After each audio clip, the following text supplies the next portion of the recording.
ko, wala naman kayong pambayad eh. Ano mo na pambayad? Bago kotse ko. Wala pa kahit... Ikaw ang... Ayaw na ng kausap.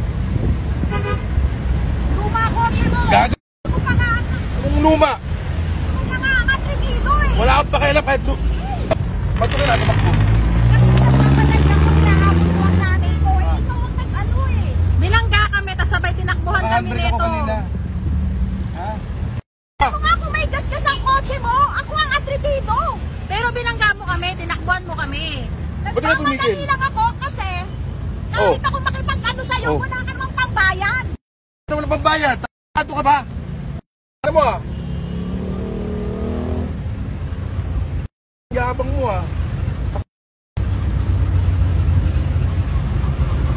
Ayan o. Ayan, bilangga kami o. Ano? Ako. Ano? Mayabang ka ba? Ikaw ang nambangga. Ikaw ang nambangga. Ikaw ang nambangga. Ikaw ang nambangga. Nambangga. Ma'am, sorry. Ang alam ko talaga, hindi ko ako nakabangga. Kaya nga ako nag-ganun eh. Kayo'y nasa likod. Binangga mo kami, tinakbuhan mo kami. Nakastop.